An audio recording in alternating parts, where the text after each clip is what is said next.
akan ngomongin soal diet. Kenapa gue memutuskan untuk berhenti diet? Sobat teman-teman yang saat ini udah mencoba diet bermacam-macam tapi nggak berhasil. Ada juga yang awalnya berhasil lama-lama malah naik lebih berat lagi. Malah BB naik lebih tajam lagi ke atas ya kan.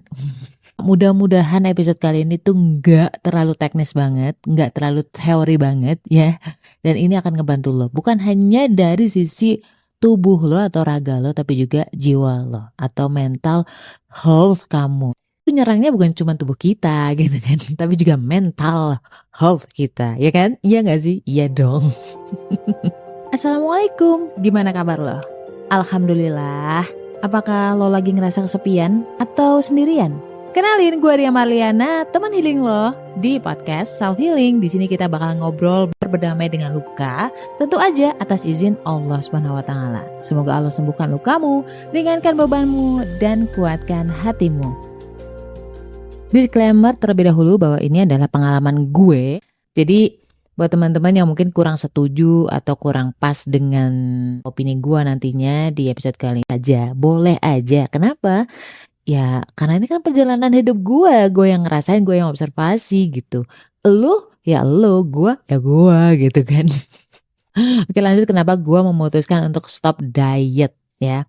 Simpelnya adalah karena gue merasa tersiksa. Tersiksa dan terkekang ya. Buat teman-teman yang juga sama-sama gak suka dikekang, ayo merapat sini dengerin gue baik-baik. Ceritanya adalah ketika gua naik BB tanpa gua sadari, dan itu hanya memakan waktu kurang lebih 2 bulanan lebih dikit gitu ya. Itu gua naik 5 kilo teman-teman. Dulu gua pernah naik berat badan juga, cuman defisit kalori and that's it, bisa turun lagi. Tapi entah kenapa di usia gue yang sekarang yang udah di atas 35 tahun ini, berat badan itu kayak bandel gitu. Diet itu kan sebenarnya adalah mengatur pola makan kita sesuai tujuan atau goal tertentu. Cuman karena banyaknya orang ngomongin diet mulu gitu, diet adalah begini, semakin banyaknya informasi gue jadi pusing sendiri, jadi bingung sendiri, jadi gila sendiri gitu. Akhirnya gue malah justru merasa kayak bukan diri gue. Kok bisa? Pertama, gue melihat makanan seperti halnya musuh. Makanan itu berkah. Kok malah gue jadi musuhan sama berkahnya Allah? Yang kedua, gue menganggap bahwa olahraga itu adalah hukuman. Hukuman setelah makan enak. Hukuman ketika habis lo mendapatkan berkah. Gue pikir ini gak bener nih. Mungkin guanya aja waktu itu jadi kayak melenceng tujuan aja gitu kan. Yang akhirnya membuat gue tuh harus mengoreksi ini semua deh.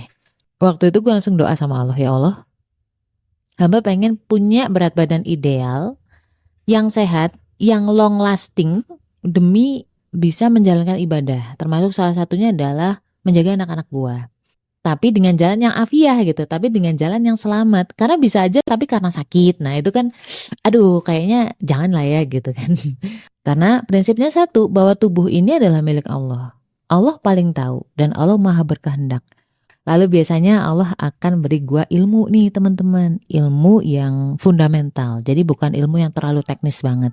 Karena kita selama ini banyak yang salah kaprah. Dimana kita hanya menganggap tubuh kita itu seperti panci. Ya kan? Kok panci? Panci dimasukin air, dibakar, menguap, dan akhirnya menyisakan segitu gitu kan. Pembakaran kalori doang. Dan akhirnya kita menganggap bahwa semudah itu ternyata ya. Ternyata tidak semudah itu pemirsa. Tubuh kita lebih kompleks, lebih pinter dibanding apa yang kita anggap. Nggak sesederhana panci ya.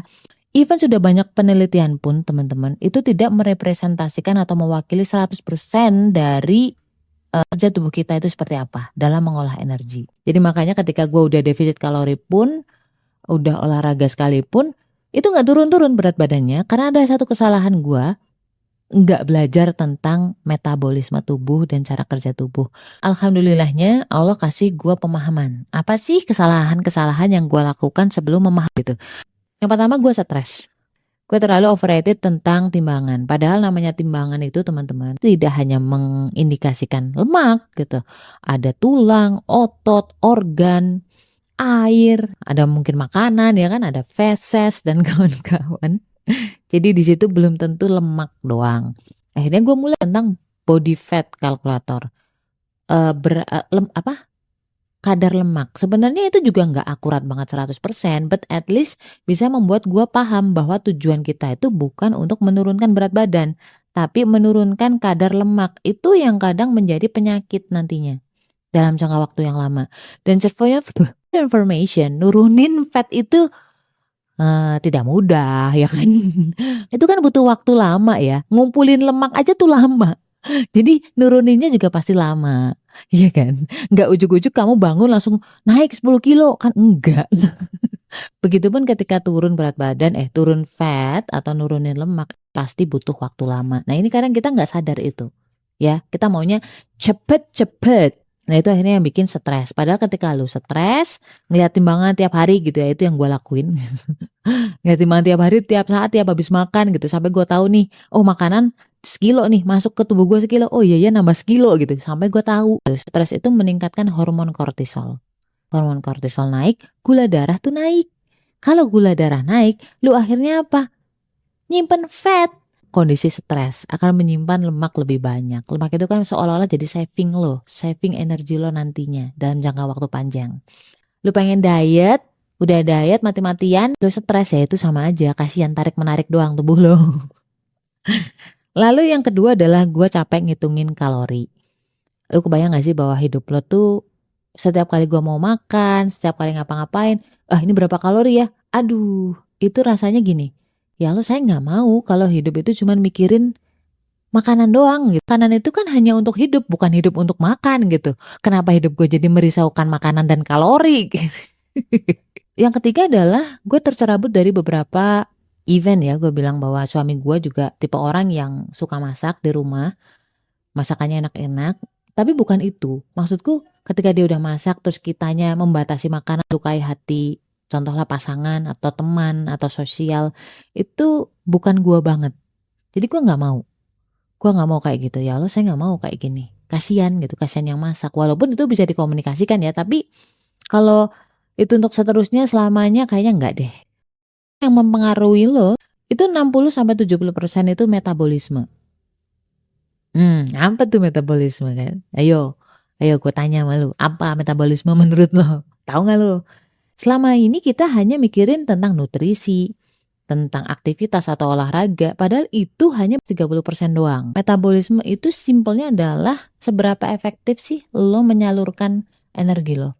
Analogi gampangnya adalah ketika sebuah negara nih, asik, negara coy. Sebuah negara ada anggaran ya kan, katakanlah 300 triliun. 300 triliun kayak nyindir siapa gitu ya. 300 triliun diserap, harus disalurkan. Nah, ada yang penyalurannya tuh efektif, ada juga yang dikonsumsi lagi. Ada juga yang penyalurannya tuh pelit, nggak disalurkan ke tempat yang benar gitu, bahkan dikorupsi. Nah, kita kan maunya kalau misalkan ada energi itu kan semua dapat nih, semua organ dapat, otot-otot juga dapat, pembuangannya pun ya optimal gitu loh, termasuk pembuangan. Kalau yang pas gitu, yang nemu kata-kata balance itu tuh enak gitu, tidur nyenyak, menstruasi lancar, pup lancar ya kan, bersemangat, energik, fokus, konsentrasi. Itu berarti metabolisme lo bagus gitu, di badan lo berasa enak.